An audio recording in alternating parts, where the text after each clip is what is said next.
é justamente trazer o conceito de sustentabilidade para mais próximos de nós. Porque do jeito que a mídia trata hoje, e principalmente à vésperas de Copenhague, parece que sustentabilidade é um tema dos governantes, dos empresários, dos tomadores de decisão, dos grandes líderes. A ideia é trazer esse conceito um pouco mais para o nosso cotidiano, para a nossa esfera de atuação, e por isso sustentabilidade aqui agora, ao alcance de todos. A palestra de hoje, eu acho que vai interessar a todos vocês, a mim pessoalmente me interessa muito, porque ela trata da nossa prática, dos nossos sentimentos e também é um dilema intelectual para todos nós, que é a questão do consumo e principalmente do título provocativo que eu atribuí de consumo predatório. Você sabe muito bem que o tema do consumo tem crescido enormemente. Não só porque milhões e milhões de pessoas são incluídas nas esferas de consumo diariamente, como a própria evolução das classes sociais faz com que quem consumia na classe C passe para consumir na classe B e assim por diante, então vai sofisticando também o consumo. Então nós sabemos que a partir dos anos 80, com a queda do Muro de Berlim, basicamente todo o chamado mundo socialista, mundo comunista, foi sendo gradativamente agregado ao padrão de consumo capitalista. Então houve uma enorme expansão nesse mundo chamado do consumo e um enorme poder foi dado ao que a gente chama dos consumidores. Quem se ocupa das questões da sustentabilidade acabou por elaborar um conceito que é o conceito de consumo consciente, ou consumo responsável, ou consumo sustentável. Cada adjetivo que a gente agrega ao consumo traz um complicador. Porque consumo responsável, o oposto seria o quê? O consumo irresponsável? Mas qual é o impacto da chamada irresponsabilidade que nós estaríamos cometendo no ato de consumir? Para simplificar o conceito de consumo predatório hoje aqui com vocês, porque é o nosso tema e o nosso palestrante vai ter... Nosso palestrante não, a pessoa que vem conversar conosco vai ter tempo suficiente para desenvolver esse tema. O consumo predatório, para nós que estamos no campo da sustentabilidade, ele significa o consumo que traz danos à saúde, danos ao meio ambiente, e quando a gente fala, não é um impacto no meio ambiente, porque todo ato de consumir, de produzir, causa algum impacto no meio ambiente, mas um impacto ou irreversível, ou um impacto inaceitável segundo as nossas convenções, eu vou dar exemplos. E também o consumo predatório está ligado a um consumo em que a gente, de alguma forma, contraria ou prejudica interesses de determinadas populações no mundo. Vou dar 3 exemplinhos, aqui muito simples, sobre o que eu estou falando. O que é, por exemplo, um consumo predatório no campo da alimentação? Por exemplo, o tipo de consumo hoje que torna as crianças obesas. Então, nos Estados Unidos, vocês sabem hoje que há uma gradativa restrição a alimentos que contenham gordura, principalmente trans, justamente porque 4 entre 10 crianças norte-americanas já apresentam padrões de obesidade. E os outros países que começam a consumir a maneira americana também vão no mesmo rastro. O que é um consumo predatório do meio ambiente? Por exemplo, fazermos consumo de bens, serviços, que de alguma forma tenham um uso predatório de recursos estratégicos, como água, minério, energia não renovável. Né? E o que é um consumo predatório que prejudica outras populações?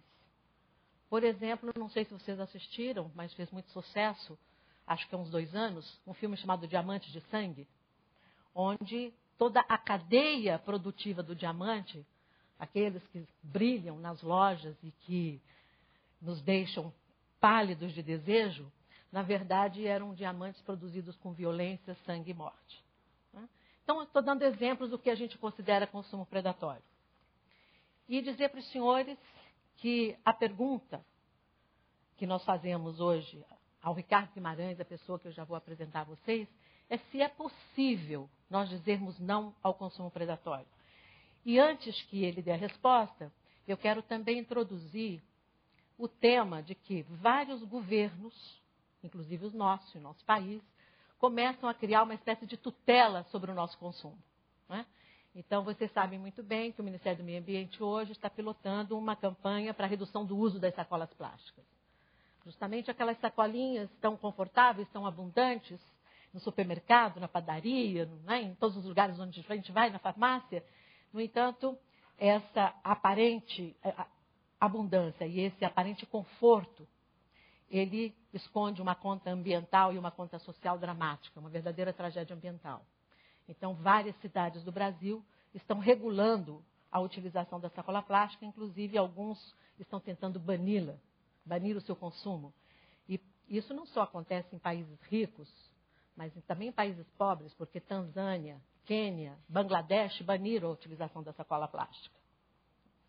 Então, eu estou falando, por exemplo, da restrição ao fumo, ao álcool. Agora nós estamos aqui com a lei antifumo, aqui em São Paulo, e também no estado do Rio já temos a lei antifumo. Não sei se aqui em Campinas temos a lei antifumo em Campinas? Sim. Então, a restrição ao fumo, ao álcool. Cada vez mais os governos tentam interferir na esfera daquilo que seria o nosso consumo individual e o nosso poder de decisão e escolha. Mas seria realmente uma tutela ou seriam consensos que a sociedade vai criando em torno do fato de certos tipos de consumo serem predatórios e então virarem políticas públicas? Então, vou trazer agora, depois dessa breve introdução, vocês já sabem bem do que eu estou querendo falar, e eu acredito que vocês também tenham suas dúvidas, suas perguntas, para estimular o nosso convidado de hoje. Eu queria chamar aqui para apresentar a vocês Ricardo Guimarães e pedir ao nosso Jean, o nosso mestre de cerimônia, que dê as devidas credenciais do Ricardo. Mas, antes de tudo, eu quero dizer uma coisa muito importante sobre o Ricardo. Ricardo Guimarães é uma pessoa que levanta, dorme e acorda pensando em como agregar valores positivos e trazer o mundo ético para o mundo das empresas. Ricardo.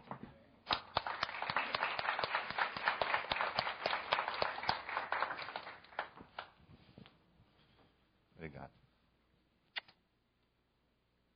Jean, por favor. Bom, duas palavras sobre o nosso convidado de hoje. Em primeiro lugar, agradecemos as palavras de Samira Crespo e vamos para a apresentação da palestra de hoje, né? Do tema de hoje.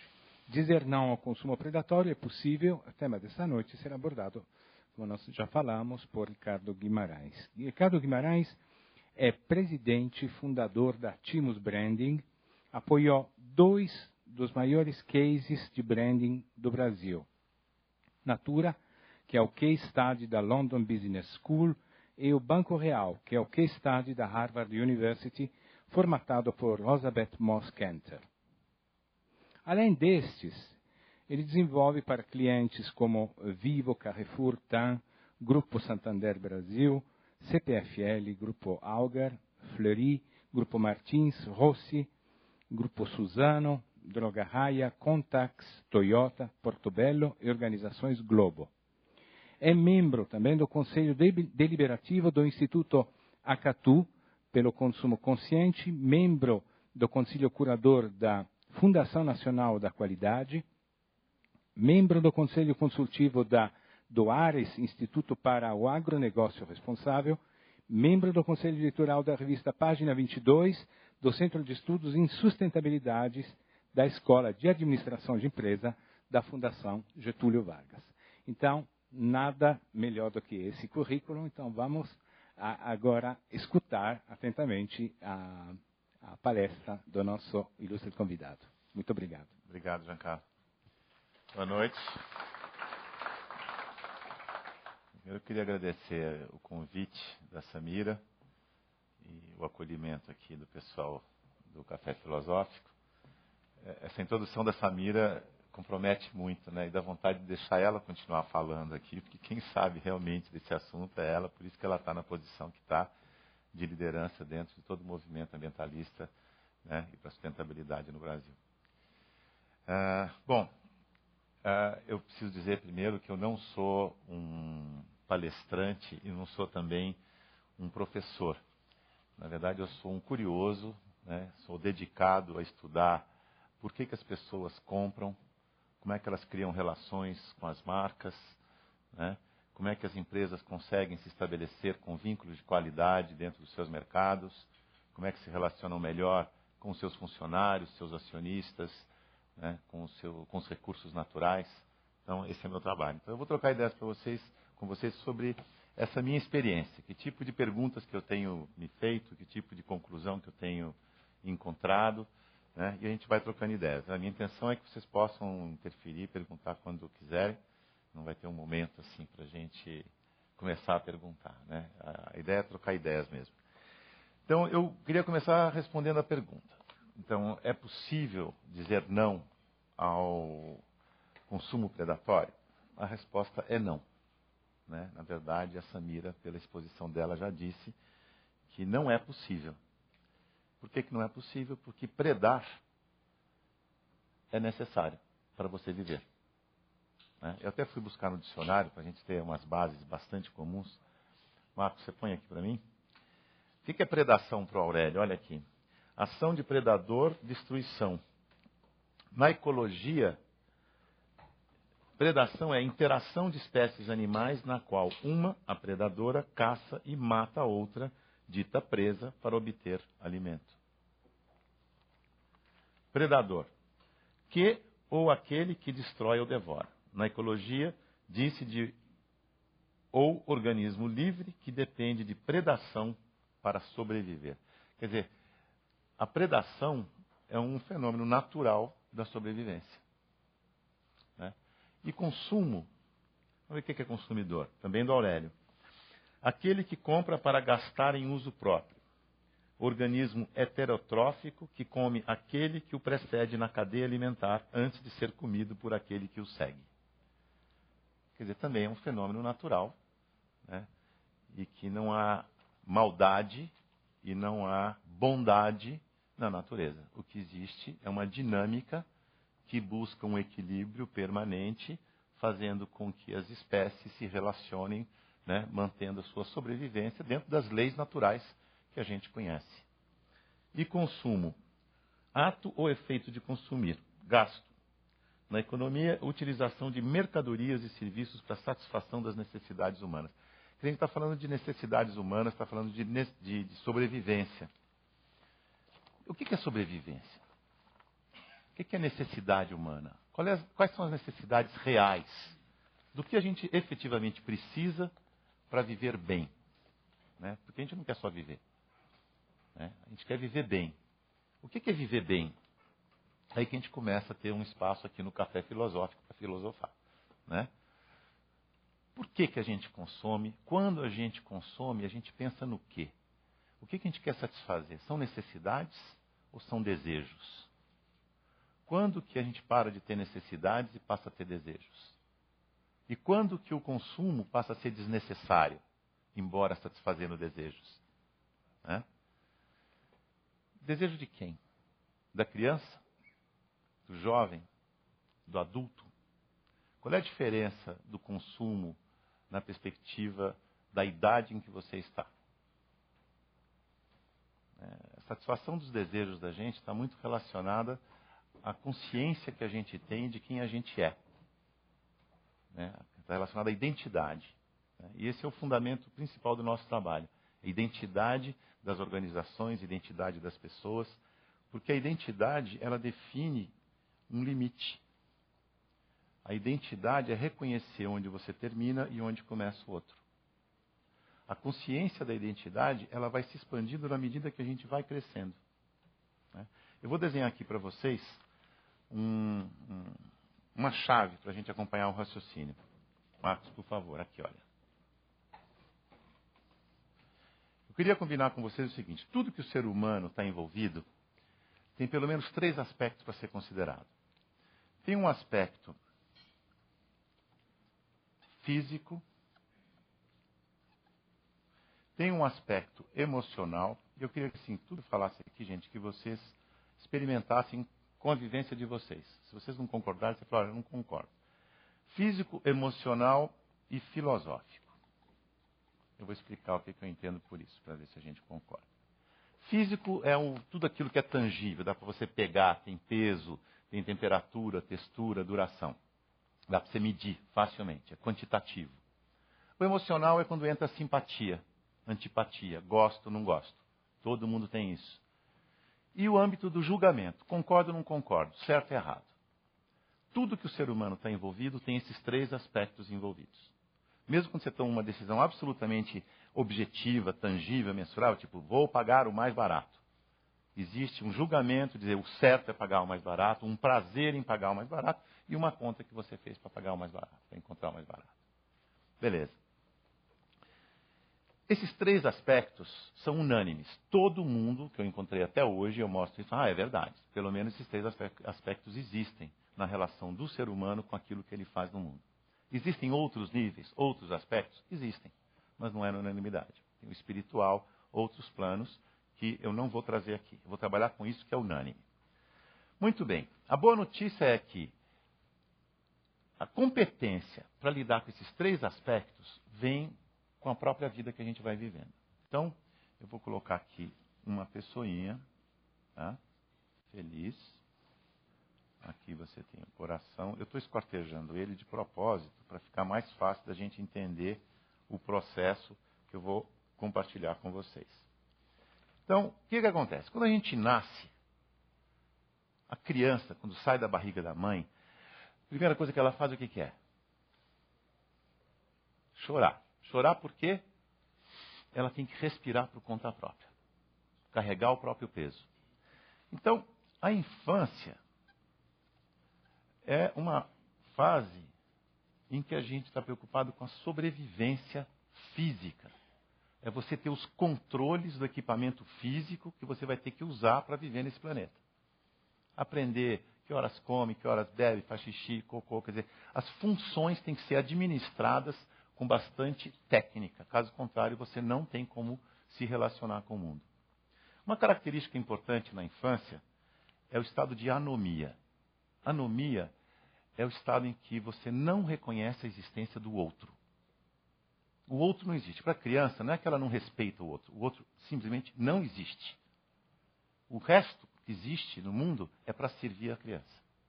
Por isso que ela não tem maldade, por isso que ela não tem culpa. Ela bate no pequeno, quebra as coisas, para ela não ter o discernimento do outro. Tá? O fim da infância é marcado principalmente pela descoberta do outro na sua vida. Esse é o início da juventude. Na juventude a gente descobre que o outro existe e tem uma descoberta extraordinária, que é a boa notícia da descoberta extraordinária é que a vida com o outro tem mais prazer. Descobre que o outro existe e que a vida com o outro tem mais prazer. E vem junto uma péssima notícia. Você precisa do outro para ter mais prazer. E é isso que explica o que é um jovem. É uma pessoa em permanente conflito de amor e ódio com a mesma pessoa pela mesma razão. Essa é a fase em que a gente sai da anomia e entra no estado da heteronomia. Quer dizer, eu reconheço que o outro existe, mas eu não tenho maturidade, eu não tenho meus valores incorporados para fazer a gestão dessa relação com tranquilidade, com serenidade. Eu preciso de um outro que regule essa relação. Eu preciso de tutela. Eu preciso da lei. Eu preciso do pai. Eu preciso do chefe. Eu preciso do guarda. Eu preciso do manual da empresa para dizer o que pode e o que não pode, porque eu sou muito emocional, muito impulsivo. Então eu preciso de alguém que regule isso aqui, senão nós vamos se matar. Tá? Muito bem. Nesse processo de desenvolvimento físico, aprendendo a lidar com o seu corpo, o corpo está se formando, você vai começando a ver como é que de fato você é.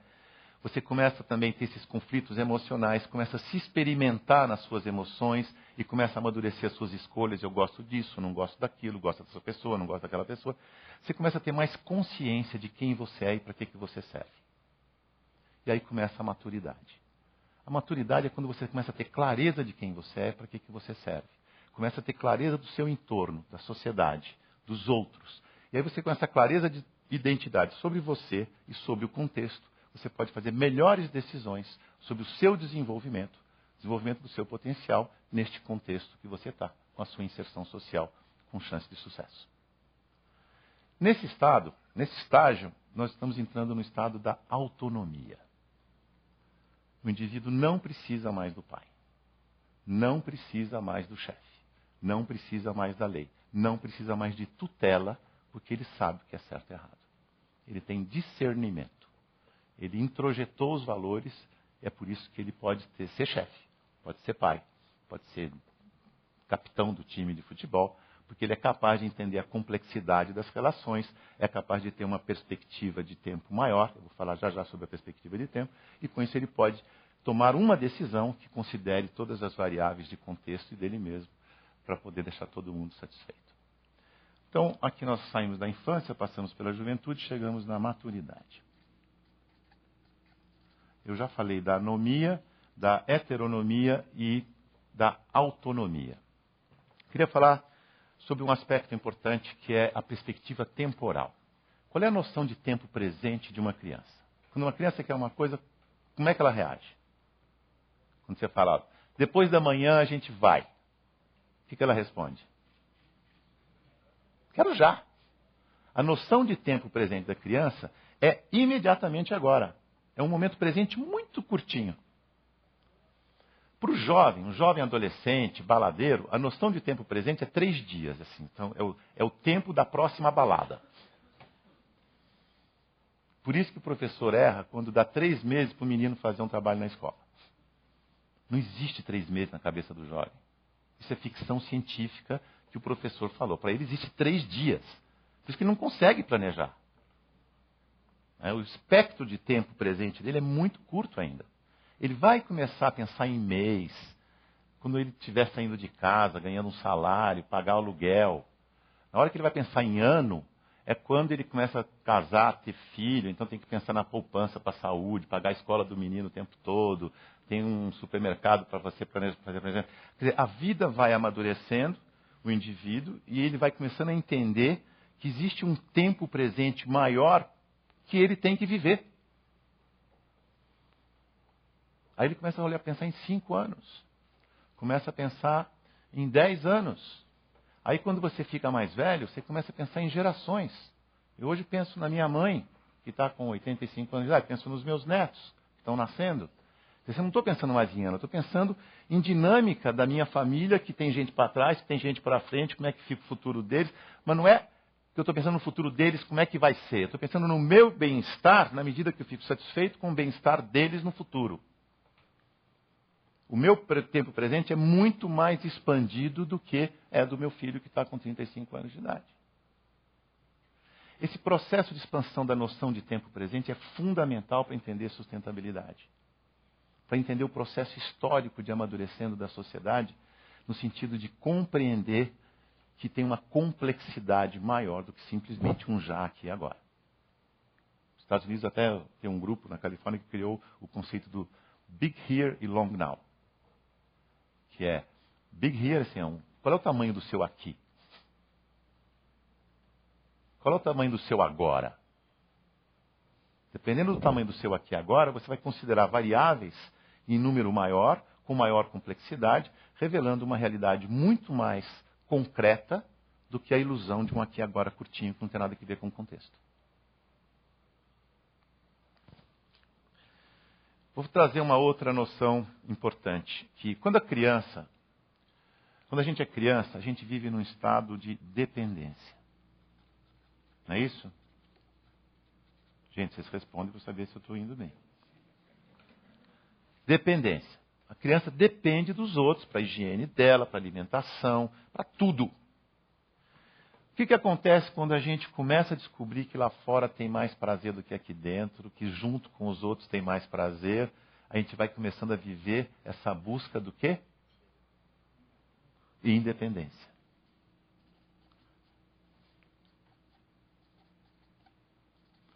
Independência. O que o moleque fala? Eu quero ir onde eu quiser, com quem eu quiser, não quero dizer que horas eu volto, nem como... Não é isso? Quero ser independente, não quero dar satisfação para ninguém. Esse é o sonho da juventude. Um sonho legítimo, porque ele tem que aprender pelo processo de ficar independente de como é que ele vai se inserir numa sociedade.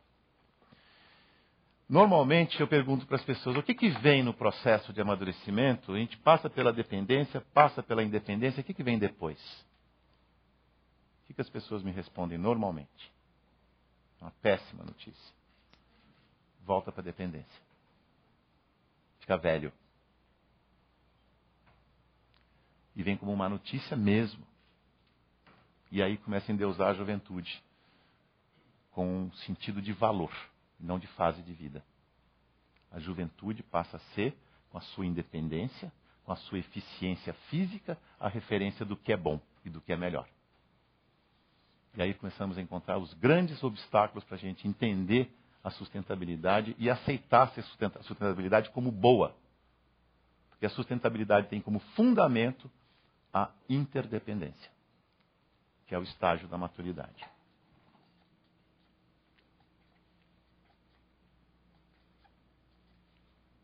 Interdependência.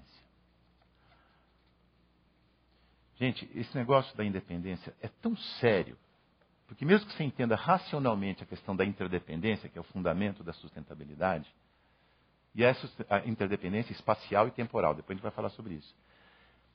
Por mais que seja inteligente, que você entenda a interdependência, está tudo claro na sua cabeça, mas você não consegue praticar, porque no seu coração você valoriza o sucesso como sinônimo de independência.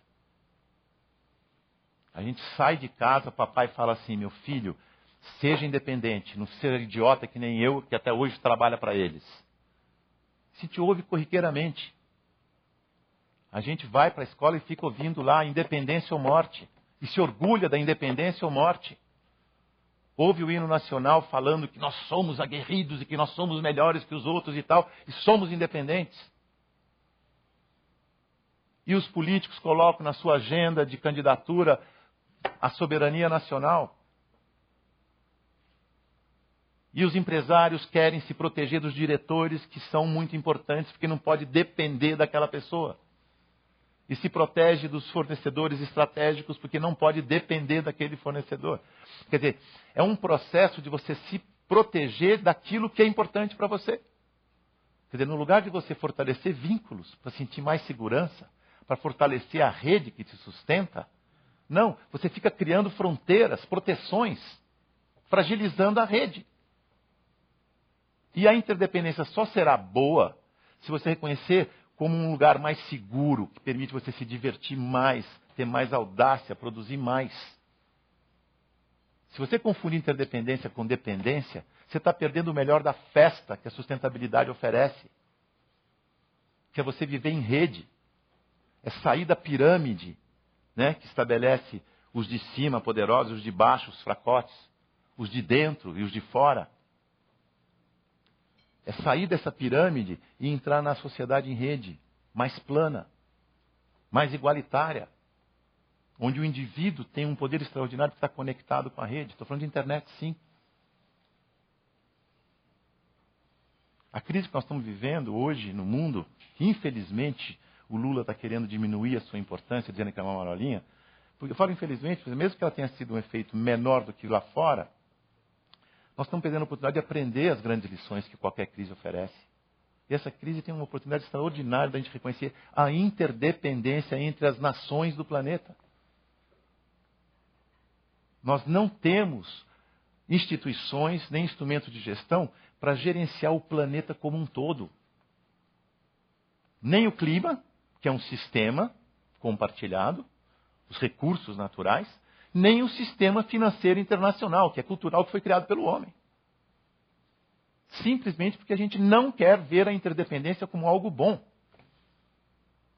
Verdade é que o do G7 vai para G20, não vai ficar no G20, porque a crise revela uma interdependência que chama, então, todos os outros que são menores e mais fracos para compor um grupo cada vez maior, porque a crise pede todo mundo junto resolvendo o tamanho dela.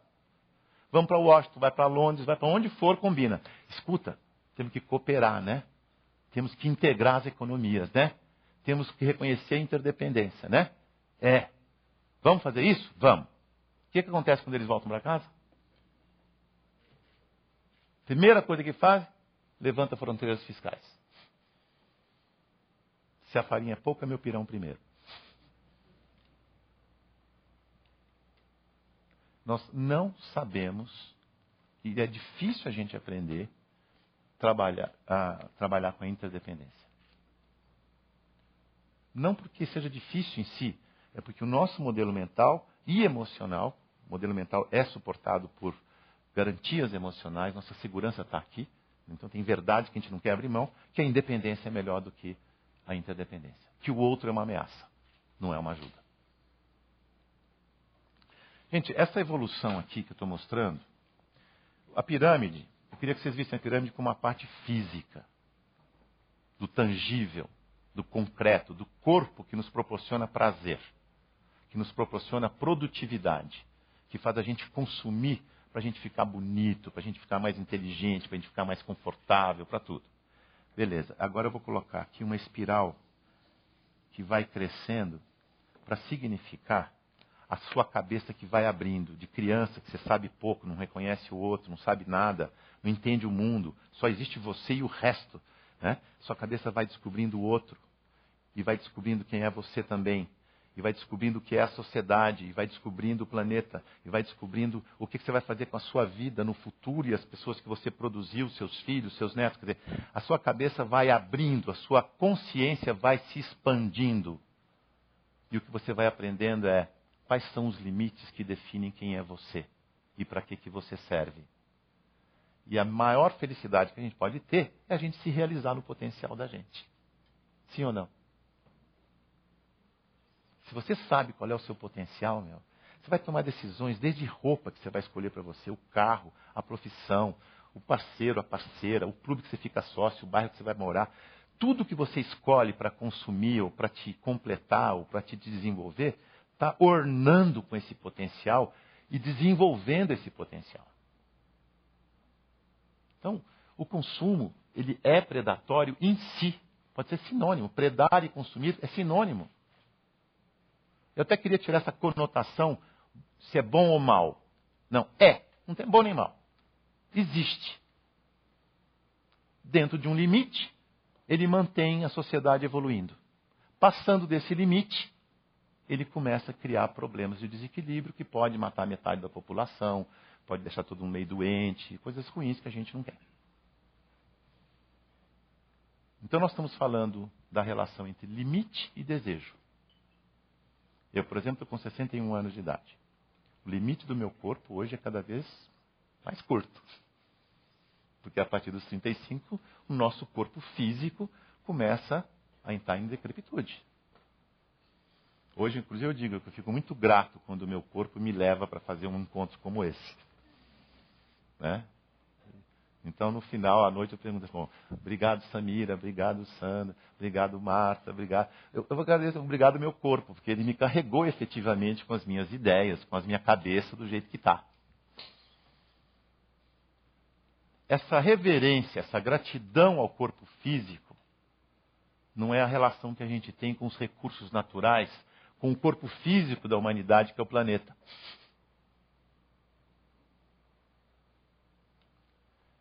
Quando eu falo do meu corpo e agradecer, eu falo assim, eu tenho que tratar bem da minha respiração, tenho que tratar bem da minha circulação, eu tenho que tratar bem da minha motricidade. Né? Tem uma série de bem-estares que eu tenho que cuidar para devolver para ele as condições que ele me dá de fazer aquilo que eu quero, de me divertir, né? De aprender mais, de ir aos lugares que eu quero. Essa relação entre limite, desejo e satisfação. Por que a sustentabilidade foi uma péssima notícia para a gente? Porque ela trouxe limites. Eu detesto quando falo assim, temos que cuidar das futuras gerações. Elas que se cuidem, meu. Eu quero cuidar da minha consciência hoje, ser feliz hoje. Com a minha consciência expandida, onde inclui o resto da geração. Eu não vou fazer por causa dele, eu quero fazer por minha causa, porque eu quero estar bem com a minha cabeça, com o meu bem-estar, considerando, nesse tempo presente e expandido, os outros também. Se a gente não tiver esse egoísmo satisfeito, o reconhecimento desse egoísmo com uma consciência expandida, a gente fica eternamente... Aliás, foi dito, né? Amar ao próximo como a ti mesmo. Não pode parar na primeira frase, amar ao próximo. Ponto. A medida do amor ao próximo é o amor que você tem a você mesmo. Esse é o primeiro ser que você é responsável quando você vem ao planeta. Você tem um equipamento físico, um equipamento emocional, um equipamento intelectual. Você tem que desenvolver, você tem que cuidar dele com qualidade para você fazer a sua presença nesse planeta entregando aquilo que você vem entregar. Não adianta ficar cuidando dos outros e abrir mão do que você tem para entregar. É igual o aeroporto, chama avião, né? Põe a máscara em você e depois põe na criança. Se você não cuida de você, você não tem tranquilidade, serenidade, generosidade, coisas para você dar para o outro. Amar ao próximo como a ti mesmo. Não dá para parar no meio da frase. Aí fica aquelas pessoas pobres de si, pessoas despojadas de si e usando o outro para ter virtude. E a gente não é só virtude. Tem uma coisa importante aqui. Para a gente depois voltar a falar sobre a perspectiva temporal. Queria mostrar nesse desenho aqui, eu vou fazer outro desenho. Esse mesmo processo, está aqui, ó.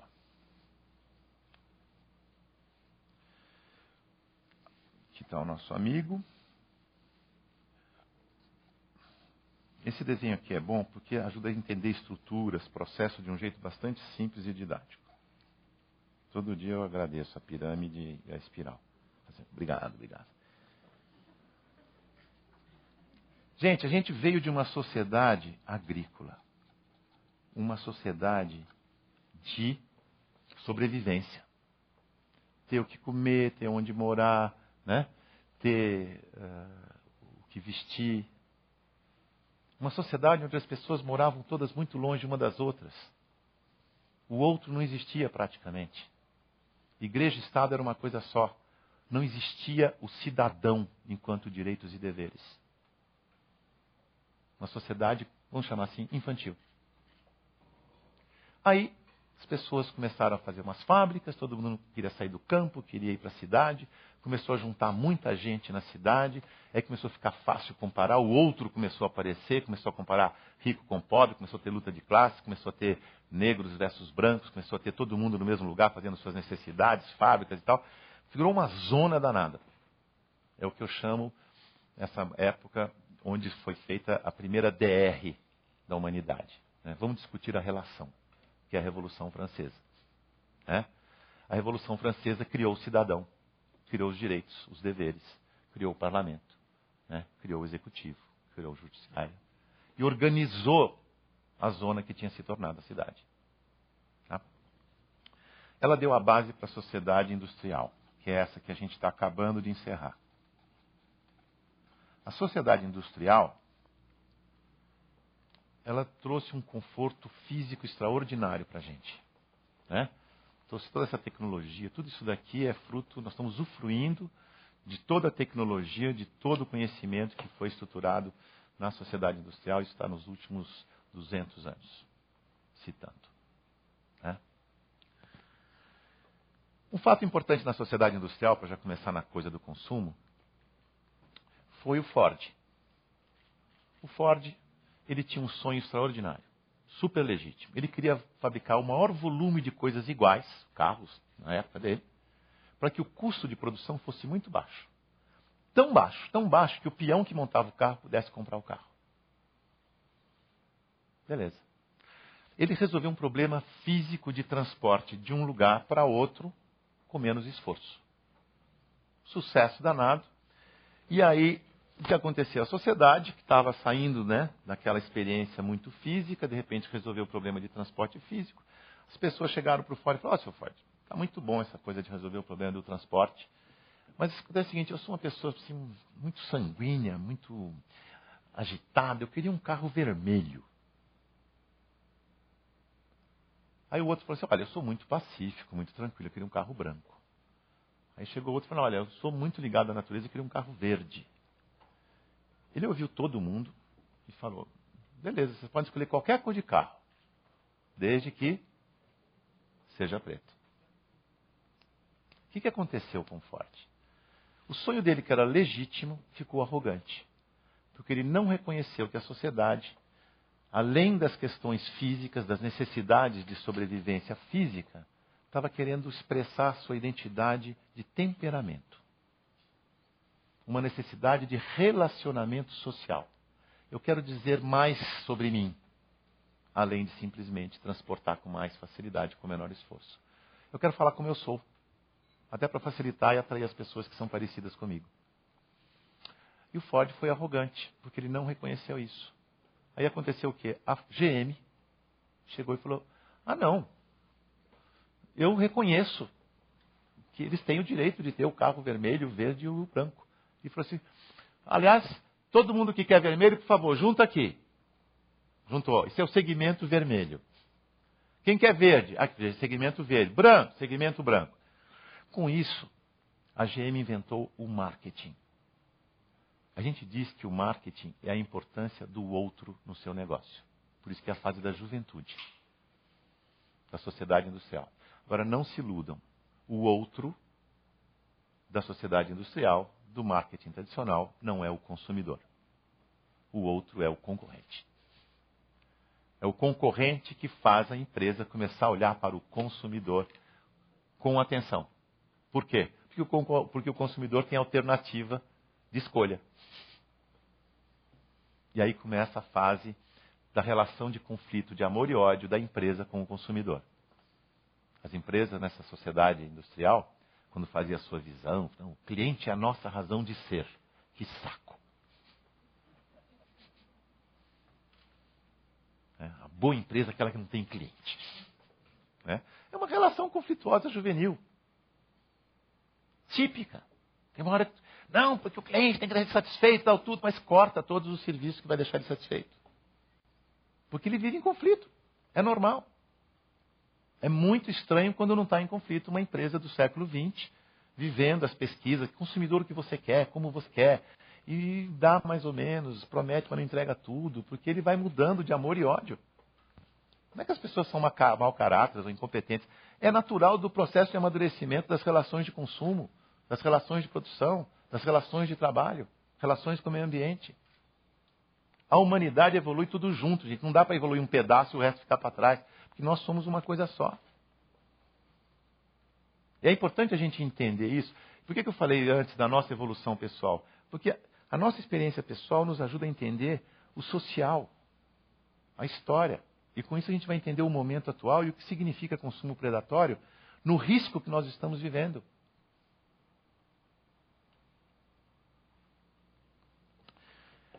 Lá pelos anos de 90, na Bolsa de Valores de Nova York, a GM, a famosa GM que derrubou a Ford nunca mais recuperou a liderança de mercado. A GM tomou conta. A GM foi a empresa das melhores práticas da sociedade industrial, tá certo? Todas as escolas bebem na GM. E, de fato, foi uma empresa extraordinária. Lá pelos anos 90, na Bolsa de Valores de Nova York, a GM, que era 60 vezes maior do que a Microsoft, começa a valer menos do que a Microsoft. Espera aí, como é que pode? Como é que uma empresa 60 vezes menor pode valer mais do que uma empresa 60 vezes maior? Primeiro, porque o conhecimento, que era o ativo fundamental da Microsoft, estava ganhando um valor. Esse conhecimento permite ela ter uma adaptabilidade muito maior a situações novas, imprevistas, que era do jeito que o mundo estava começando a ficar nos anos 90. Aquela turbulência toda, que hoje só aumenta. Quando uma empresa de conhecimento começou a valer mais na Bolsa de Valores do que a empresa que era maior, no entanto ela valia menos, as pessoas falam assim, o conhecimento começou a ter um valor econômico atribuído. Acabou a sociedade industrial das máquinas e começou a sociedade do conhecimento e onde as pessoas são o ativo principal, porque são elas que têm o conhecimento. Não são os computadores, são as pessoas. Aí você pergunta, mas espera, ainda não fecha essa conta. Como é que uma coisa 60 vezes maior pode valer mais que uma coisa 60 vezes menor? Falo, na Bolsa de Valores pode. Porque na Bolsa de Valores você está comprando o futuro. Você não está comprando o passado. Quando você põe o seu dinheiro na Bolsa, você fala assim, eu quero que esse dinheiro meu aqui volte maior amanhã. Então o passado não é garantia de um futuro bem-sucedido. E talvez essa seja uma das coisas mais importantes na nossa civilização contemporânea. É a ruptura com os padrões que nós estamos acostumados a olhar. O padrão da independência, da soberania nacional. Esse padrão tem, mas acabou, como se fala lá em Minas.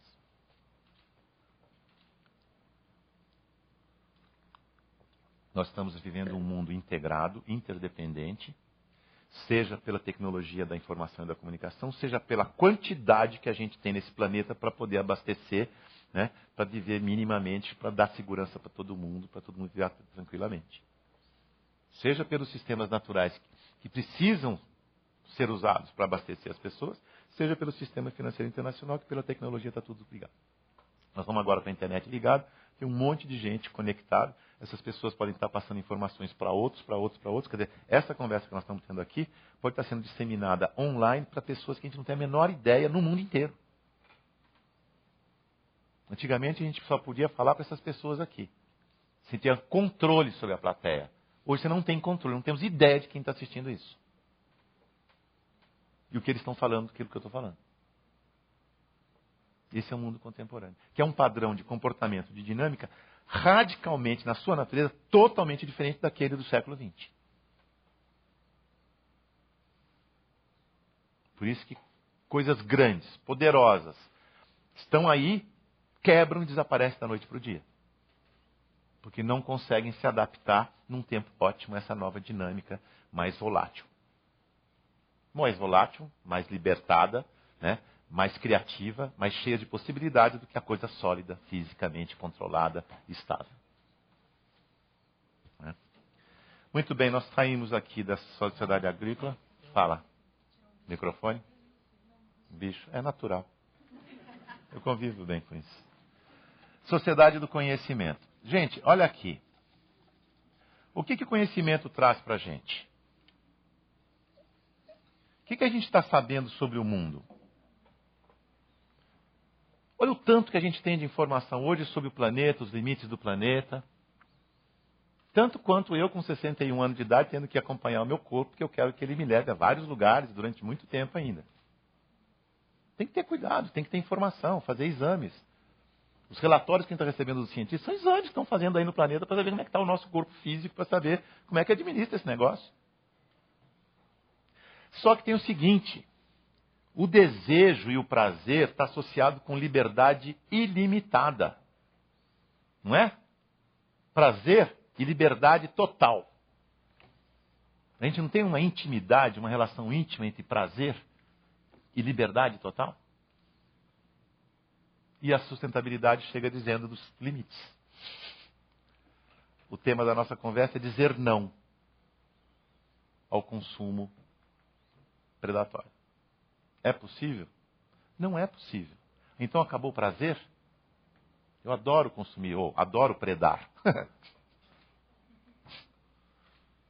A gente tem prazer em consumir. A gente tem prazer em consumir-se. Só que a gente nega isso. A ideia, o projeto do ser humano é uma coisa que acaba. Se Deus quiser. Só que a gente vê essa finitude como uma notícia. E não como uma fase de desenvolvimento. A finitude dos recursos do planeta, a finitude da nossa vida. E essa busca da eterna juventude. Com a valorização do físico. O que acontece quando você fica velho, meu? O que acontece quando você vai entrando em decrepitude? Onde você vai tirar prazer? No físico, igual quando você tinha 18, 20, 30 anos de idade? Não dá. Onde está o prazer da maturidade? Não está apenas no sensorial. Está no significado que você tira das coisas, das experiências. Como é que a gente vai conseguir diminuir a predação do consumo? Sendo mais exigente com o prazer. Querendo mais prazer da mesma coisa pelo mesmo preço. Por exemplo, um copo de vinho. Eu tenho prazer em tomar um copo de vinho. Prazer físico. De saborear esse vinho. Porém, esse mesmo gole pelo mesmo preço, na companhia de uma pessoa querida, vai me trazer mais significado. Eu entro no afetivo. Então eu tenho aqui, olha, um prazer bom no físico, né? Agora, se tem uma pessoa aqui comigo, não sei se vai dar para pegar aqui do lado. A gente não ensaiou isso aqui. Tem um prazer maior, né? Porque além do copo, né, que eu saboreei, tem uma pessoa querida que vai me dar uma memória afetiva para aquele sabor que passa pela minha boca. Amanhã eu vou dizer assim, eu tomei um vinho bom, estava tão bom. Foi uma conversa legal que eu tive com um amigo meu que eu não via há muito tempo. Quer dizer, você agrega algum sabor que não é só o físico, e o físico passa a ter um outro valor. E aí você começa a descobrir também que aquele vinho foi feito numa região onde as pessoas têm uma cultura, uma história com o vinho. Isso aqui é um rio, montanhas e sol.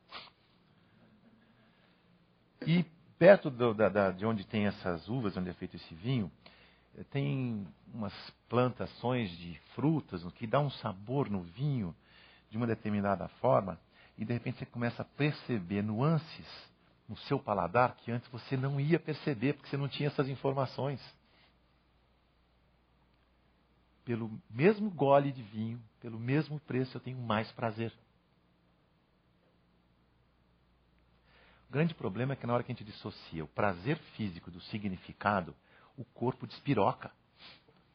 Aquilo que é virtude vira vício. Você não tem controle, porque o corpo vai sempre pedir mais quantidade. Mais quantidade. Igual o PAC do crescimento. Mais do mesmo. Eu não quero mais do mesmo, eu quero mais melhor. Não é crescimento, eu quero desenvolvimento.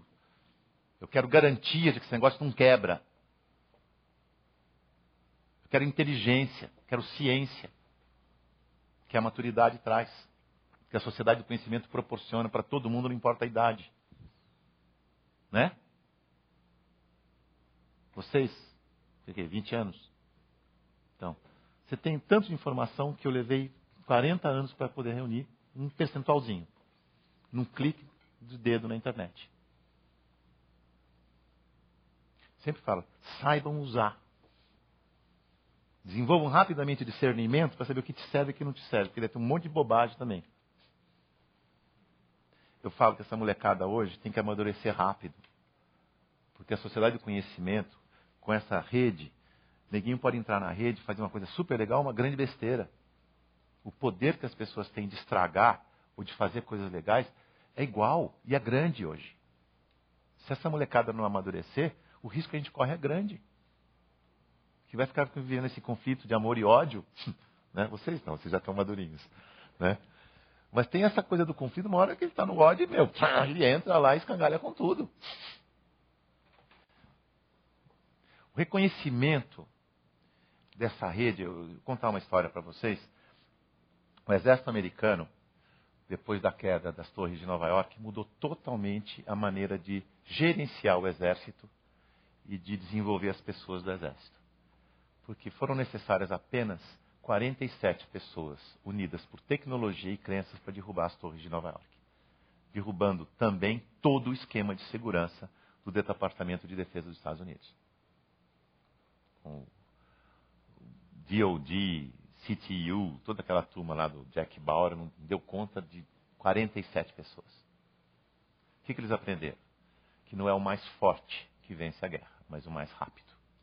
E o mais rápido é aquele que aprende rapidamente o que mudou no fronte para poder atualizar a sua estratégia e voltar com uma estratégia nova para a guerra. Descobriram que um soldado não é mais como aquele soldado do século XX, que ficava no meio do pelotão esperando ordens e ia cumprir ordens sem saber por quê.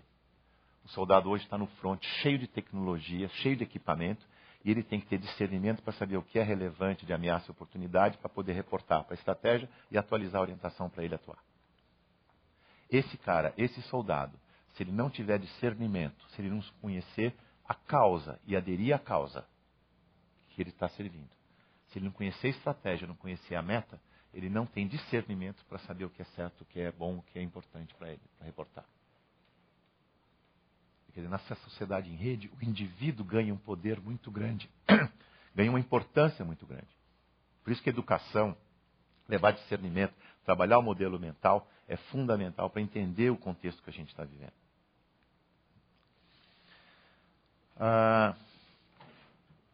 Eu queria dar um passo com vocês com relação ao momento que nós estamos vivendo. A importância da gente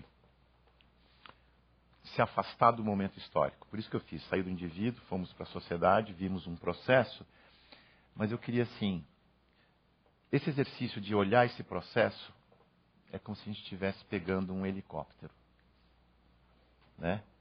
Isso aqui é o fundamento do pensamento sistêmico, né?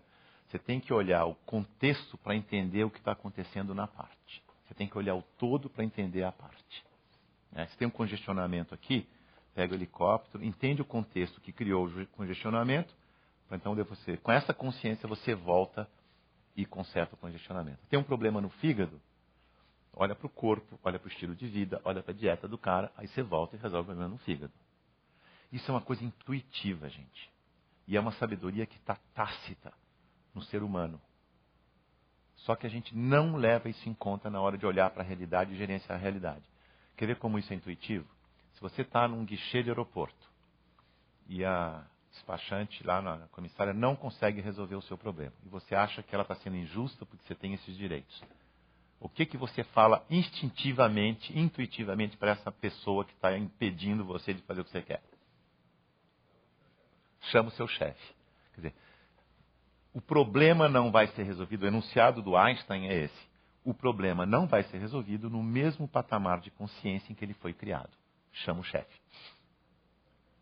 Quer dizer, me traz alguém com uma visão mais abrangente para entender quem eu sou. Esse exercício de olhar o todo para entender as partes e melhor gerenciar as partes, esse é o exercício do Zeitgeist, que o Hegel trouxe para a gente entender a sociedade. Até Hegel, no século XVIII, a sociedade ela mudava tão lentamente, que as pessoas diziam que não mudava. Que levava gerações e gerações para que mudasse alguma coisa. Então achava que era estática. Aí ele falou, não, vocês têm que introduzir a perspectiva temporal para entender o processo histórico de mudança da sociedade, como é que a gente se define nesse destino. Você tem que se afastar para entender de onde saiu para onde está indo. Na hora que você se afasta do contexto, visão do helicóptero, na hora que você se afasta do contexto, você entende um processo. Na hora que você afasta desse contexto, além do processo, você entende quem é você. Você ganha consciência da sua identidade e do seu significado naquele contexto que você entendeu. Ele diz o seguinte, se você está dentro do contexto, ele fala da tese, antítese, síntese, se você está nesse processo, você não consegue entender para onde está indo. Você tem que sair dele para ganhar consciência do contexto, ganhar consciência de quem você é, aí então você voltar. Esse processo que nós estamos falando aqui é de sair do contexto dessa zona que a gente está vivendo, véspera de feriado, congestionamento, Copenhague, essa coisa toda, sair para olhar de longe, para assim, sociedade do conhecimento. Maturidade é fundamental para a gente entender o contexto histórico, gerações futuras, gerações passadas, quem nós somos, o que nós estamos fazendo aqui, para ter melhores decisões do que fazemos com o nosso prazer, com o nosso corpo, aqui e agora. Nós estamos num processo, isso aqui é uma reflexão de amadurecimento. Você não vai gastar o seu corpo físico de um jeito que compromete o seu dia seguinte. Vai. Se você tem 40 anos de idade, você não vai. Com 18 você vai.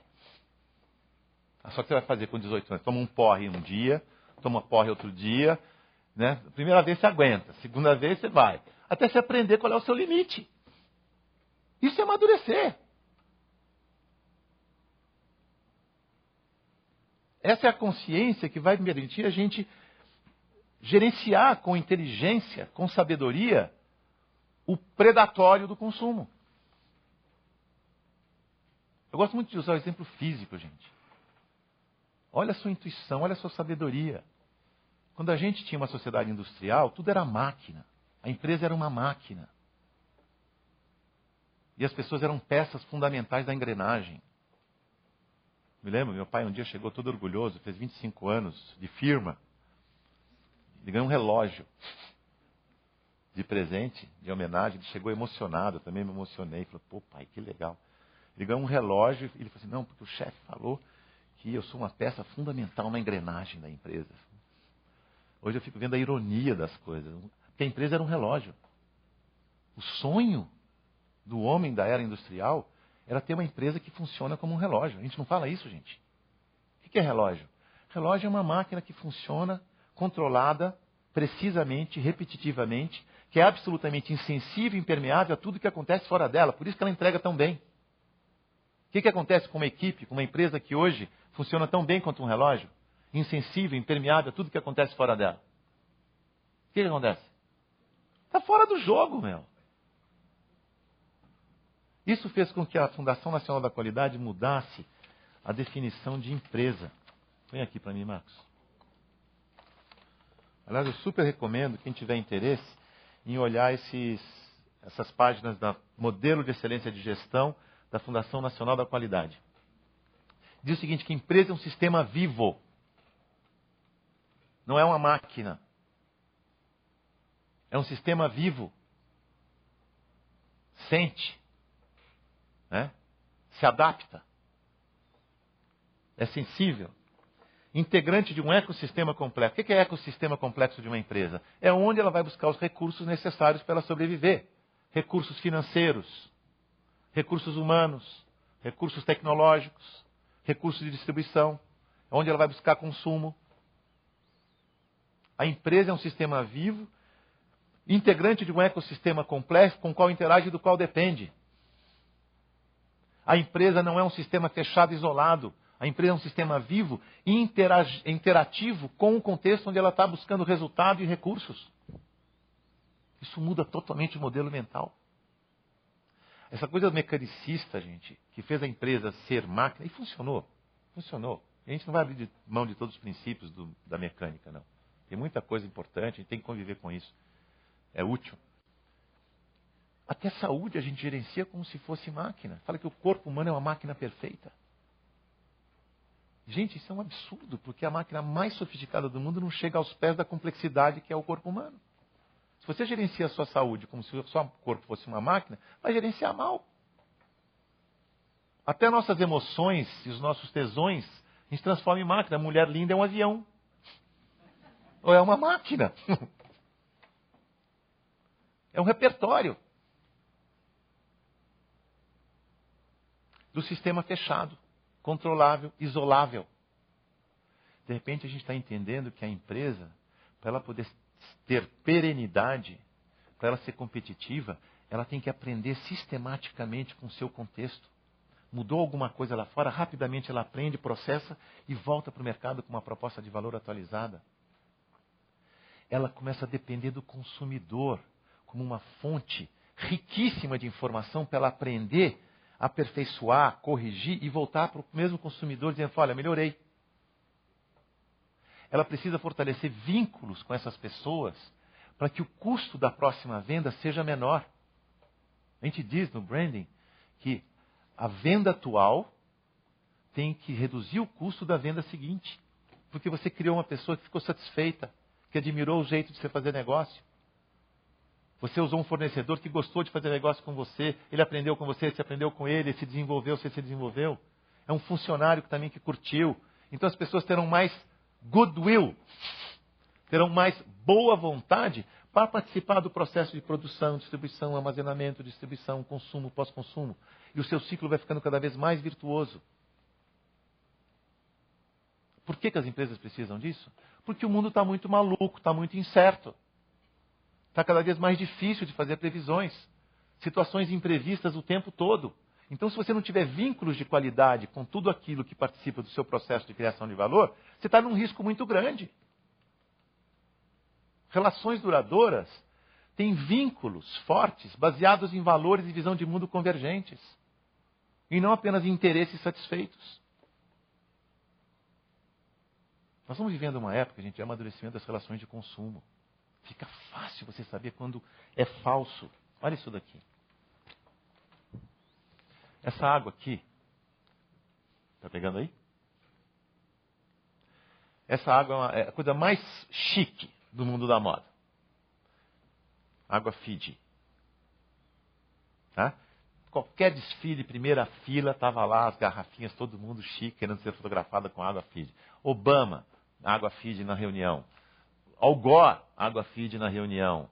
Vai para as Arábias, água feed na reunião. O ó do Borogodó é água feed. Hit do momento. Aí descobriram que essa água é produzida num lugar, exportada para o resto do mundo, e a população que mora nessa ilha não tem água potável para beber. Aí descobriram, o posicionamento dela era de sustentabilidade. Água pura, ilhas feed, não sei mais o que e tal. Aí descobriram que a garrafa era produzida numa fábrica da China, movida a carvão. E que a garrafa tem um design que tem mais de 40% de excesso daquilo que é necessário para transportar esse volume de água. E mais, essa água, está tudo aqui na matéria, não estou inventando nada, não vai ter processo contra mim, não. Fala com a Amada Jones, que é um bando de repórteres muito sério e honesto lá dos Estados Unidos. Eles financiam a junta militar ditadura da Ilhas Fiji. As coisas não se sustentam na sociedade do conhecimento. Nós estamos vivendo uma época, gente, em que o cenário é transparente. A gente saiu de uma época em que o tempo entre o fato e o conhecimento do fato demorava meses. Era o cavalo que levava a mensagem. Aí veio uma tecnologia mais rápida, foi para dias para chegar a notícia. Uma tecnologia mais poderosa, mais acessível, horas. Uma tecnologia mais poderosa, mais acessível, minutos. Nós estamos vivendo em tempo real, ao vivo. A segunda torre de Nova York caiu na frente da casa de todo mundo. Foi ou não foi? Dentro da casa de todo mundo, não foi? Isso é tempo real. Quer dizer, transparência era um valor na época em que a transparência não era característica do cenário. Onde havia bastidores. Eu opto por me expor. Eu falei, agora você não tem que optar nada, você está exposto o tempo todo. Se você ou a sua empresa não pode ser vista em qualquer ângulo, a qualquer momento, e isso agregar valor, significa que você está em risco. Não tem mais bastidor. Em outubro de 98, na crise da Rússia, todas as bolsas do planeta caíram em 13 segundos.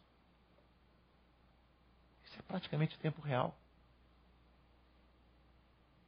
Não dá para controlar, não tem mais informação privilegiada. Ou você entende o zeitgeist, que é a dinâmica da época, para você dançar conforme essa música, ou você fica observando, você está lá e continuará lá, e você está lá, quando você volta, você não está mais lá.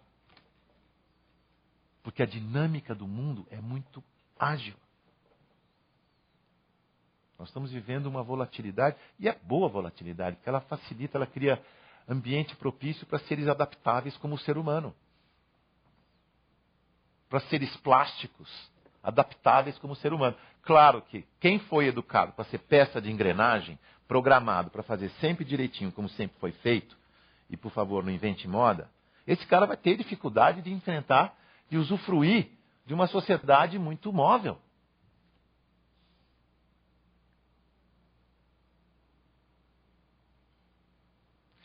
Eu não gosto quando faz a gente de vítima, né, dizendo, a incerteza e a mudança constante do cenário faz dos funcionários as vítimas maiores do sistema. Pelo contrário, ser humano sensível, plástico, que aprende e evolui, esse é o cara que vai se dar bem, que vai estar no potencial do ser humano. Nós fomos programados como máquinas, por isso que a gente sofre na hora que a sociedade começa a se humanizar.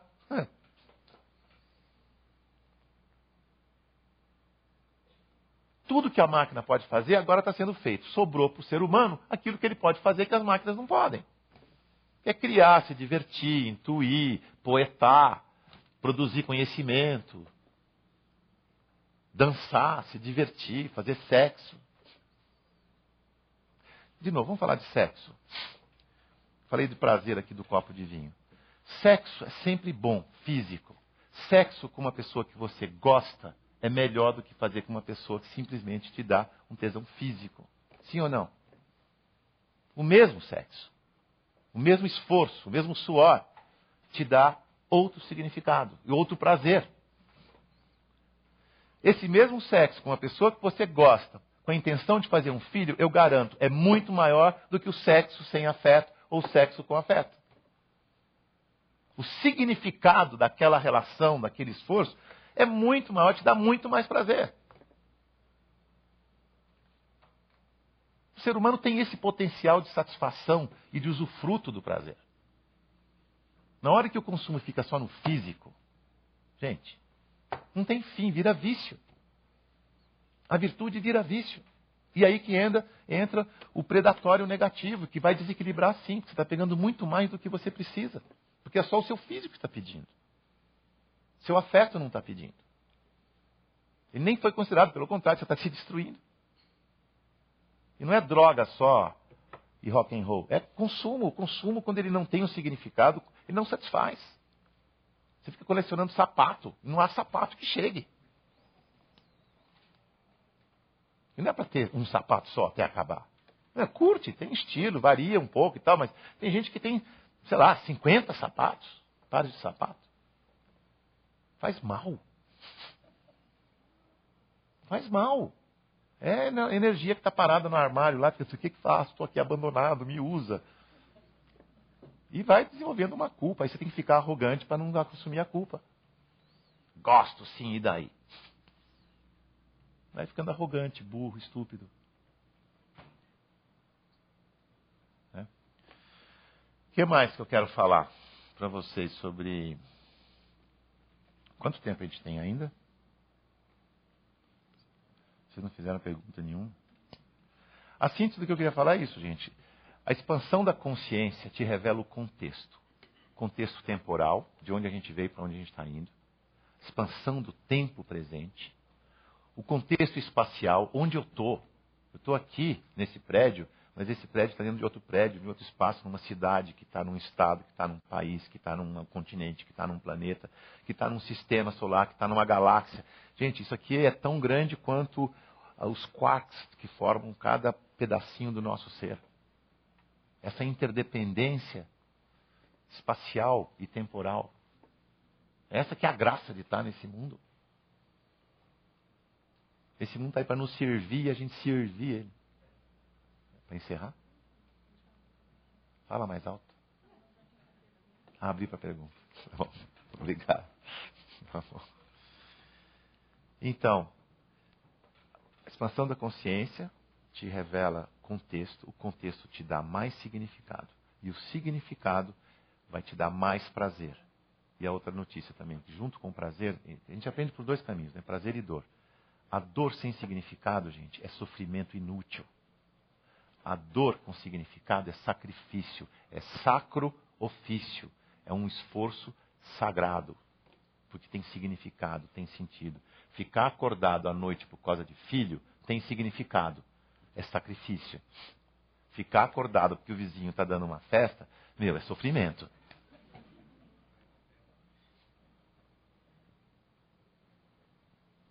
Né?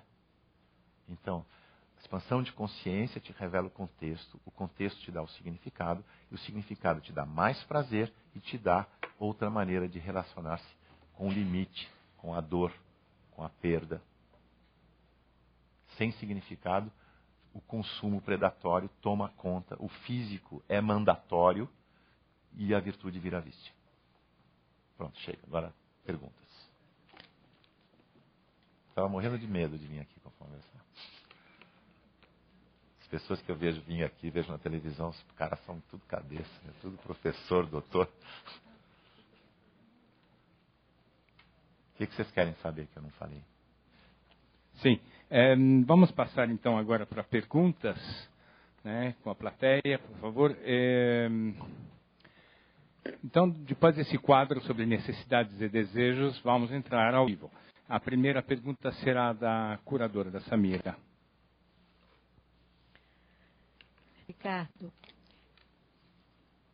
Ricardo, gostei muito de ouvir você, mas eu acho que você tratou muito do aspecto do nosso modelo mental, que tem que mudar. Nós vamos colocar mais ênfase no significado. Mas eu queria falar dos apelos do consumo, que não estão perfeitamente em condições de serem elaborados por nós. Vou dar um exemplo claríssimo para você, porque a ideia é falar do nosso cotidiano, do que está acontecendo conosco na nossa prática. Sempre o Natal foi o mês de dezembro. Sempre era o mês de dezembro. E eu nunca vi ninguém armar uma árvore de Natal antes de 8 de dezembro, que era o dia de Nossa Senhora. Agora, simplesmente, o comércio antecipou o Natal. Em outubro, você já tinha lojas vendendo artigos de Natal, enfeites de Natal, e aí, imediatamente a televisão começou, em novembro, já a fazer o marketing do Natal. Isso dá uma sensação de um encurtamento de tempo.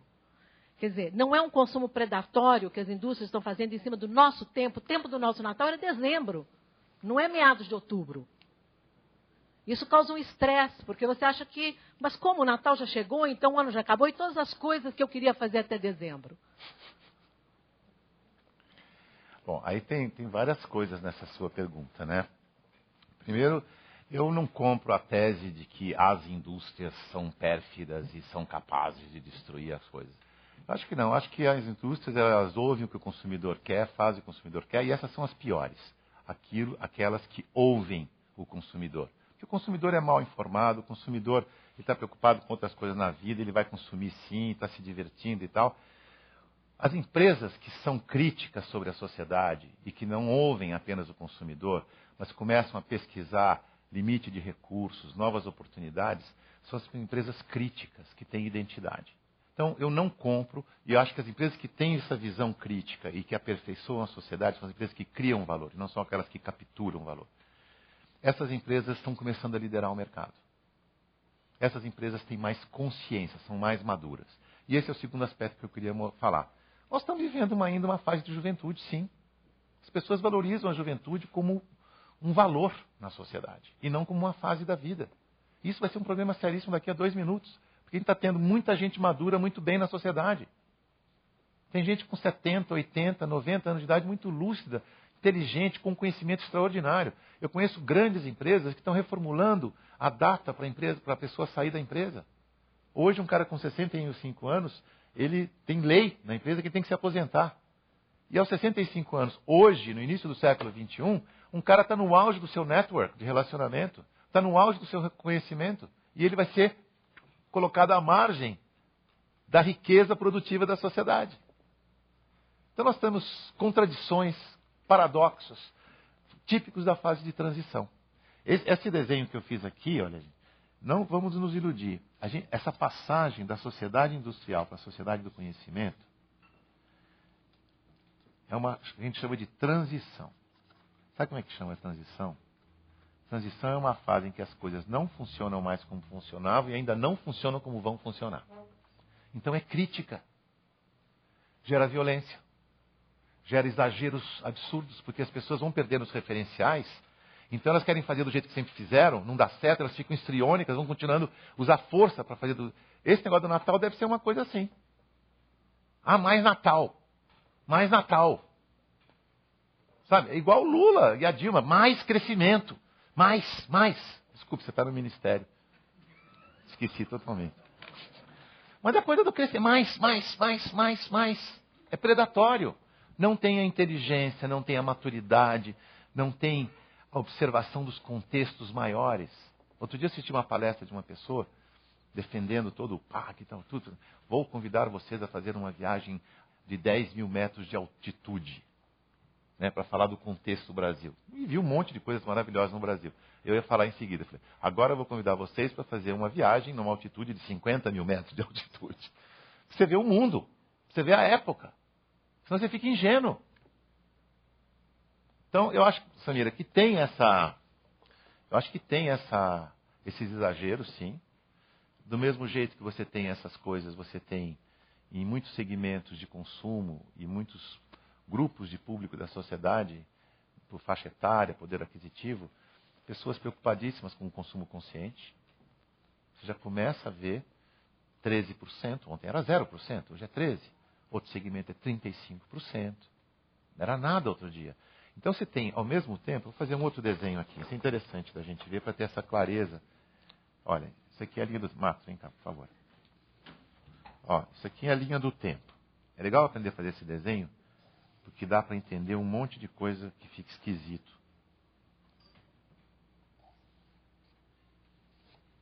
Olha aqui. São duas linhas. Uma ascendente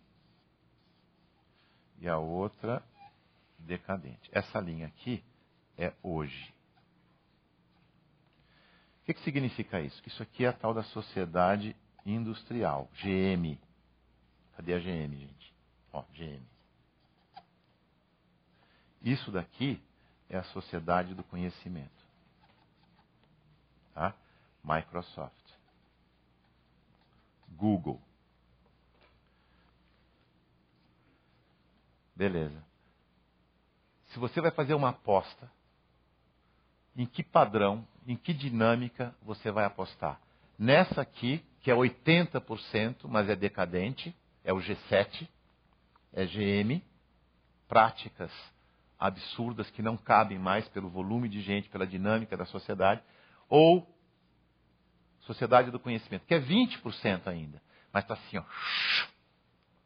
Se eu fosse vocês, jovens aqui, não pensava 2 minutos se não pegava essa aqui e jogava a prancha em cima dessa onda que está nascendo. Vai entender essa nova dinâmica, essa nova linguagem da sociedade. Tem a ver com consciência, sim. Tem a ver com usar os limites para saber o que encaixa onde. O que define uma coisa é o que não é a coisa. O que define a mão é o que não é mão. O que não é você. O que é o Brasil, o que não é o Brasil. Como é que a gente se encaixa no planeta? Isso aqui que eu estou mostrando aqui, olha, na frente, não é à toa, tinha esquecido dos globos terrestres. Esse globo aqui, da minha esquerda, é um globo político. Gente, é isso que mostram nas escolas dos nossos filhos. É um planeta loteado por bandeiras nacionais. Isto é ficção que foi combinada entre os homens. O planeta de verdade é aquele ali, é físico. Planeta físico, onde as fronteiras não são políticas, as fronteiras são naturais. É o que define os climas, as culturas dos povos. A gente tem que começar a aprender a olhar para onde nasce a ciência, que é o físico, e não para o político. O que a gente vê nessas reuniões dos países é a política emburrecendo as pessoas, não vendo a ciência que existe no mundo físico, que é o nosso corpo físico, que é de onde a gente tira prazer. Essa sociedade industrial foi nacionalista, independência ou morte. O nacionalismo é a coisa mais atrasada para fazer a gestão do meio ambiente. Soberania nacional sobre os recursos naturais, gente, é um pressuposto absurdo. Porque o rio não sabe que bandeira é aquela que na hora que ele atravessa a fronteira política. Aqui nós estamos vivendo um mundo global, conectado. É o indivíduo que está conectado. Hoje não importa a fronteira política. Você pode conversar com quem você quiser no mundo inteiro, sem mostrar passaporte para ninguém, sem fazer ligações com controles de telefônicas estatais, seja na internet, seja no celular, o que for. As fronteiras políticas estão caducas. Todos os contratos políticos estão caducos, estão tendo que ser revistos. Direitos autorais, por exemplo.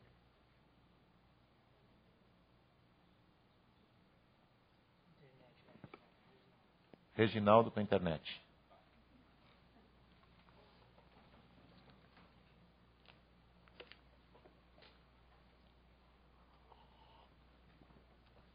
Só para completar, o mundo global valoriza as identidades regionais e não as bandeiras políticas. Por isso a gente tem tanto conflito de identidade étnicos. São os povos buscando a sua identidade, derrubando fronteiras políticas. Por isso essa desorganização tem que se desorganizar para reorganizar num padrão superior. Educação, tudo, gente. Relações de consumo, tudo. É uma delícia. Tem que chutar o pau da barraca mesmo. Ricardo, boa noite. Eu sou Felipe, editor do site da CPFL Cultura. A gente está transmitindo agora ao vivo essa palestra. E do lado da nossa transmissão tem um chat, as pessoas ficam comentando várias pessoas elogiando você. A Solange diz, ele é muito bom, com vários usos, assim, infinitos usos aqui. Obrigado, Solange. Uma outra pessoa É minha prima. Outra pessoa que te elogia também é a Maíra. Ela mora em Falmouth, eu não sei se a pronúncia certa é essa. É uma cidade bem pequena na região norte dos Estados Unidos. Ela está acompanhando agora ao vivo de lá. E ela te pergunta, como vivenciar a interdependência no mundo contemporâneo, onde cada vez mais prevalece o individualismo? Legal. Obrigado pela pergunta. Eu acho que, de novo, olhando aqui para esse mapa, né, do 80-20, da transição, nós estamos hoje aqui. É verdade, o individualismo é daqui de cima, é da sociedade industrial. Mas eu não acho que o individualismo está aumentando. O individualismo está ganhando outra conotação de individuação. Tudo bem? Individuação, quer dizer, eu estou começando a precisar saber quem eu sou, para eu poder me encaixar. Eu tenho 4 filhos. Você não sabe as profissões que os caras descobriram. Na minha época, você podia ser só engenheiro, médico, advogado. Descobriram coisas fantásticas que eram inimagináveis há 10, 20 anos atrás. Por que a molecada hoje muda tanto de faculdade, muda tanto de emprego? Porque eles estão procurando uma adequação muito precisa ao seu potencial. Não é porque eles não sabem o que eles querem, é porque eles sabem o que eles querem e não vão pegar qualquer coisa. Eu falava, pode trocar. Quer parar a faculdade? Para, viaja, vai descobrir quem você é, depois você vai descobrir a profissão. E descobre. E é muito mais feliz, é mais autônomo. Isso é fenômeno. Eu tenho visto as empresas com dificuldade de recrutar jovens dentro dos padrões tradicionais das empresas manualizadas, corporativas. Porque eles estão querendo mais expressão da sua individualidade. Algumas empresas de ponta estão procurando pessoas perguntando não apenas quais são suas competências, não apenas quais são suas habilidades, mas também como você pensa. Qual é a sua visão de mundo? Quer saber se a cabeça da pessoa orna com os valores da empresa, com a visão de mundo da empresa. Porque aí vai poder dar mais autonomia para essa pessoa. E a empresa precisa de dar autonomia para ter mais agilidade. Eu não acredito que o mundo está ficando mais individualista. Eu acho que o mundo está ficando mais individuado. Eu acho que a identidade, eu costumo dizer o seguinte, o mundo está se redesenhando, se formando em partes cada vez maiores, blocos econômicos, por exemplo, a partir da menor parte. A menor parte da sociedade é o indivíduo.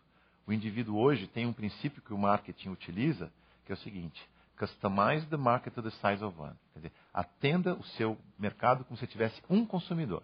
Hoje é possível você customizar o consumo, porque há um custo razoável em função da tecnologia para atender um por um. Então, o próprio consumo hoje estimula a pessoa a ter consciência de quem ela é, para que ela serve.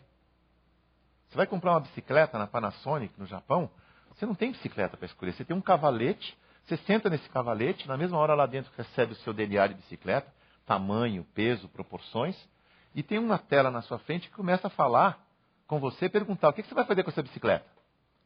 Você vai passear ou vai competir? Vai fazer um road off-road? Vai carregar coisa ou vai carregar gente? É tanta pergunta que se você não se conhecer enquanto bicicleta, você não está apto a comprar bicicleta.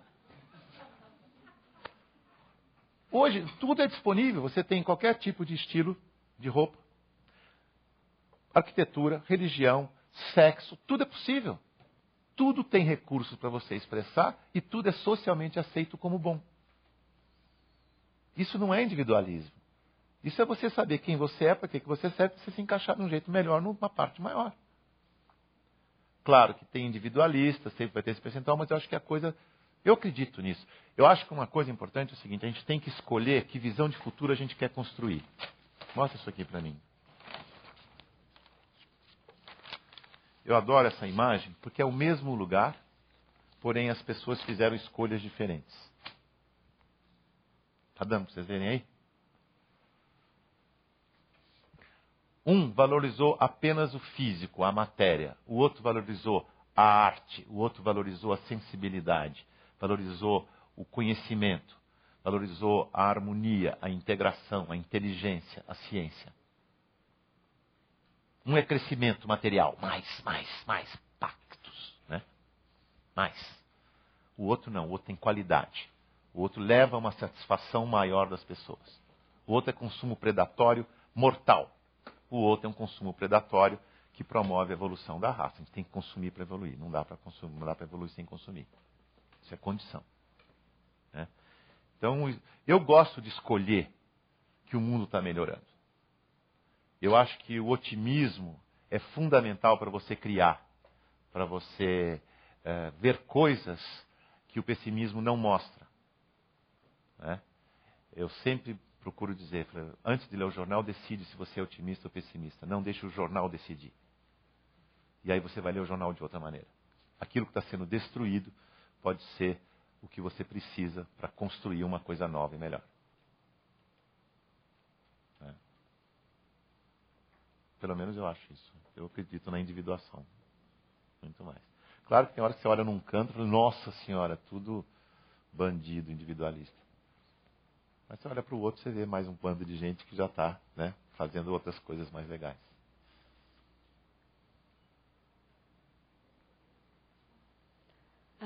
Olá, Ricardo, tudo bem? Meu nome é Andréia e quando eu penso numa questão do consumo, eu penso muito nas crianças. Assim, eu tenho 3 sobrinhas, eu vejo isso muito presente. Eu quero uma calça, eu quero aquele tênis, eu quero... E na sua primeira ilustração, você mencionou a questão da criança não ter muita noção do outro. Como que você vê a questão, às vezes no shopping ou no mesmo dia a dia, uma criança de 5 anos com um celular? Quer dizer, isso aumenta a noção do outro, porque para ela ter um celular, você precisa ligar para outra pessoa, receber uma ligação. Você acredita que essa questão aumenta a noção que a criança pode ter em relação ao outro? Eu acho que sim. Eu acho que a criança, ela não tem consciência, mas a experiência leva um conhecimento tácito para ela e ela vai aprendendo com a dinâmica das coisas, né? Eu acho que as crianças hoje nas escolas estão tendo um outro tipo de experiência com relação ao todo e à parte, com relação à natureza, quer dizer, uma outra maneira, e eu acho que o celular faz parte disso. Eu acho que quando fala, que o jovem hoje não é idealista, ele não é idealista, ele é realista. Mas ele é um cara que quer melhorar as coisas. Não quer melhorar um dia na vida. Não, ele melhora imediatamente. Ele tem uma atitude muito mais pragmática e colaborativa do que na minha geração. A minha geração é de projetos idealistas de mudar o mundo em 3 anos. Os caras não. Os jovens, as crianças, elas têm... A pedagogia hoje já oferece experiências colaborativas de pertencimento muito maior. E eu acho que a tecnologia colabora com isso também. E, claro, a criança sempre vai querer mais. Mas eu acho que os professores estão começando a ter uma cabeça também mais madura. Né? Tem mais algumas perguntas? Alguém que gostaria de... Levantem a mão, serão atendidos na ordem.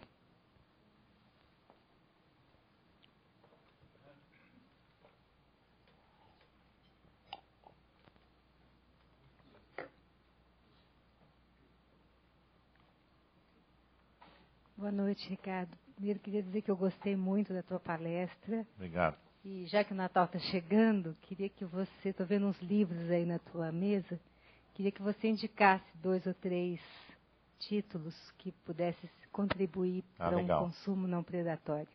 Tá. E que não fosse um e-book, né? Que pudesse ainda ser visto. Não, acho que não é e-book ainda não. Mas olha, eu trouxe assim, tem um livro que eu acho super legal, do Eduardo Janete da Fonseca, que eu acho que é um dos caras mais lúcidos que tem no Brasil, ele é economista, filósofo, chama-se O Valor do Amanhã. Esse livro é super acessível, dá para a gente entender, ele explica o surgimento da noção de juros na natureza. Né? É muito legal, não sei se ele já esteve aqui no Café Filosófico, mas olha, super recomendo, é muito legal e ele é muito gostoso. Esse livro aqui de Eros Agaia, também de um cara chamado Freeman Dyson, um físico. Né? Aqui ele fala... Aliás, tanto O Valor da Manhã como esse de Eros Agaia tem uma perspectiva do tempo. Sempre trabalhar a noção do tempo. Né?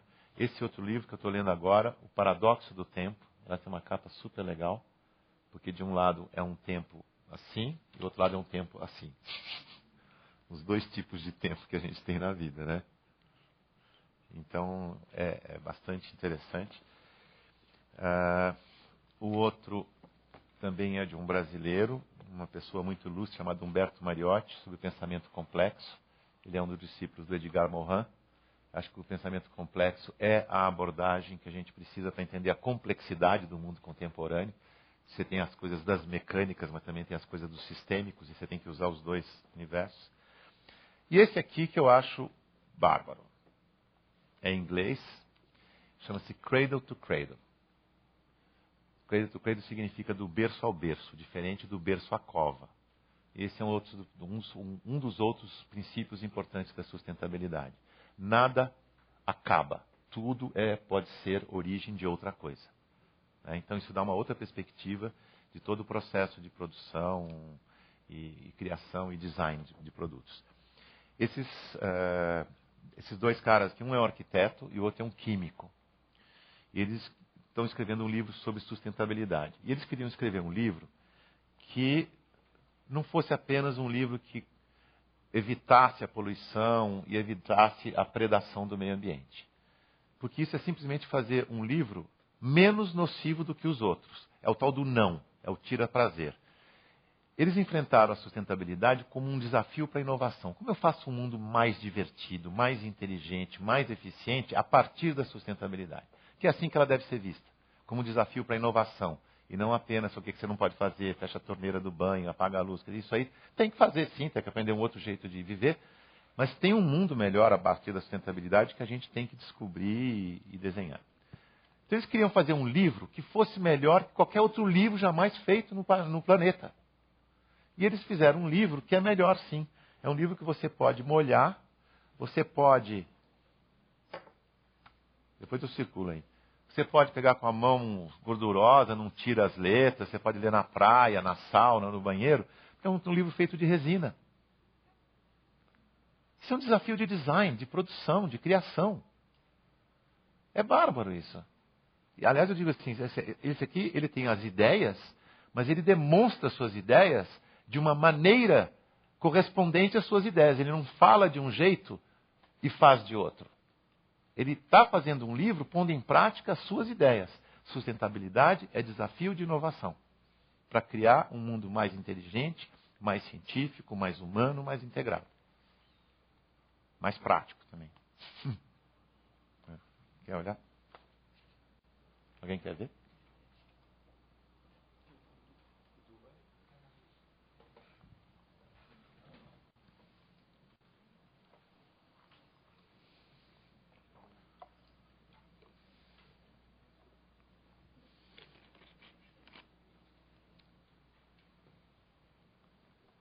Samira, está faltando alguma coisa não? Desculpa. A Gleide, agora uma pergunta mais de perto aqui, ela está assistindo a gente de Campinas mesmo, e ela te pergunta como será o futuro das crianças e jovens que hoje são bombardeados massivamente, por todos os lados, para consumir simplesmente por consumir. Existe alguma maneira de frear este movimento?